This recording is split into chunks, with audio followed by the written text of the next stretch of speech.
নমস্কার। আজকে আমরা ইউরোপের ইতিহাসের একটা দারুণ ইন্টারেস্টিং সময় নিয়ে কথা বলব। মানে রেনেসাঁ নিয়ে। আমাদের কাছে এই সময়টা নিয়ে কিছু লেখা আছে, আর একটা ইতিহাসের বইয়ের অংশ আছে। তো এগুলো মিলিয়ে আজকের আলোচনাটা করা যাক।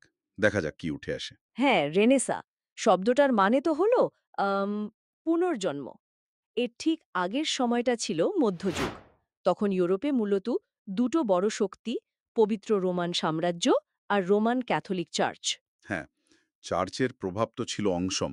একদম। কিন্তু ১৩০০ সালের পর থেকে মানে ধরুন চতুর্দশ শতক থেকে এই দুটো প্রতিষ্ঠানের ক্ষমতা একটু একটু করে কমতে শুরু করে। আর সেই সময়ই রেনেসাঁর সূচনা।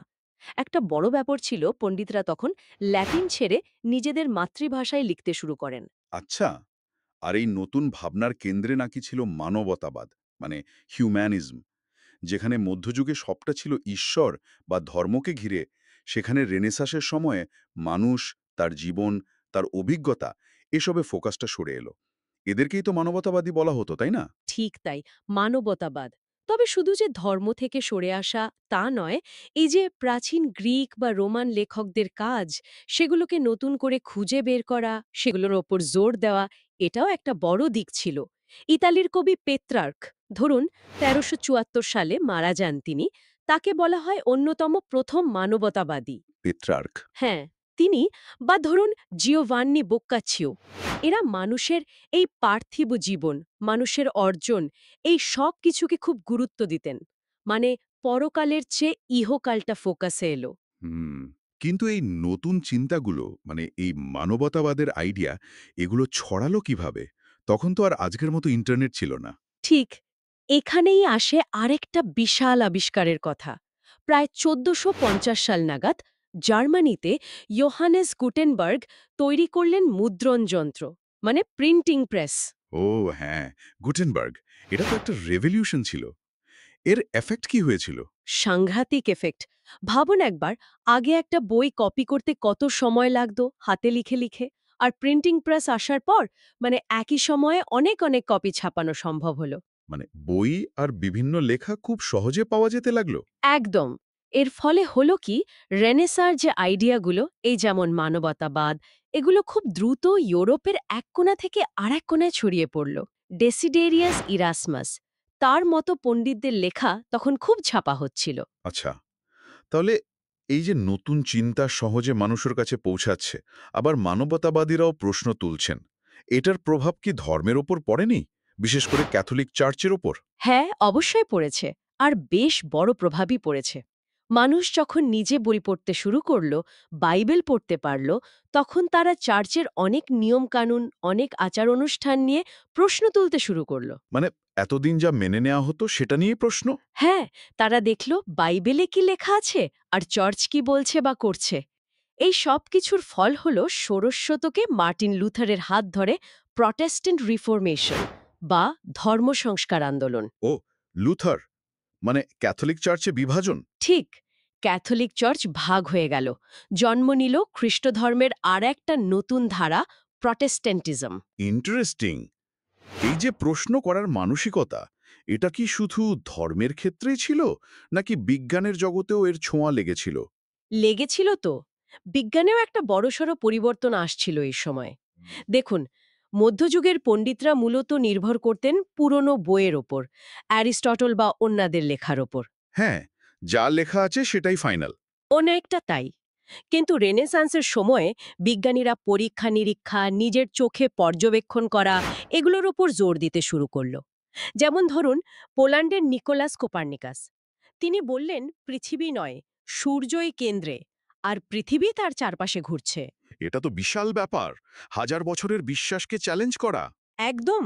আবার ধরুন ব্রাসেলসের আন্দ্রেয়াস ভেসালিয়াস, তিনি নিজে মৃতদেহ ব্যবচ্ছেদ করে মানে ডিসেকশন করে মানুষের শরীর নিয়ে একেবারে সঠিক তথ্য জোগাড় করলেন। আগে যা সম্ভবই ছিল না প্রায়। বাহ! আর শিল্পকলা?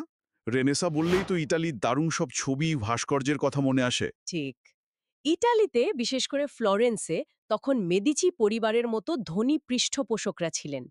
তারা শিল্পী স্থপতিদের পেছনে প্রচুর অর্থ ঢালতেন, আর তার ফলে আমরা পেয়েছি। Leonardo da Vinci, Mona Lisa, the Last Supper. হ্যাঁ, লিওনার্দো তো শুধু আর্টিস্ট ছিলেন না, তিনি একাধারে ভাস্কর, অস্ত্রের নকশাকার, ইঞ্জিনিয়ার, এমনকি উড়োজাহাজ বা হেলিকপ্টারের নকশাও করেছিলেন। যদিও তিনি কোনো ধর্মীয় সংস্কারে সরাসরি যুক্ত ছিলেন না। কি আশ্চর্য! আবার ধরুন মাইকেল অ্যাঞ্জেলো, রাফায়েল, এরা ধর্মীয় বিষয় নিয়েই কাজ করেছেন বেশি, কিন্তু সেগুলোকে অনেক বেশি জীবন্ত, অনেক বেশি মানবিক করে তুলেছেন। মানুষের আবেগ, অনুভূতি ফুটে উঠেছে তাদের কাজে। মানে আর্টেও মানবতাবাদের প্রভাব। অবশ্যই। আর এই সময়েই কিন্তু আরেকটা জিনিসও ঘটছিল। ভৌগোলিক আবিষ্কার। স্পেন, পর্তুগালের নাবিকরা যেমন Christopher Columbus, Vasco da Gama, এরা বেরিয়ে পড়ছেন নতুন দেশ, নতুন পথ আবিষ্কার করতে। হ্যাঁ, সেটাও তো একটা বড় দিক। আচ্ছা, এত যে ক্রিয়েটিভিটি, এত পরিবর্তন, এই যুগটা শেষ হলো কিভাবে? মানে রেনেসাঁর অবক্ষয় হলো কেন? বিগ্রহ খুব বেড়ে যায়। মানে বাইরের শক্তিগুলো স্পেন, ফ্রান্স, জার্মানি, এরা ইতালি দখলের লড়াইয়ে নামে। ওহ! রাজনৈতিক অস্থিরতা। হ্যাঁ।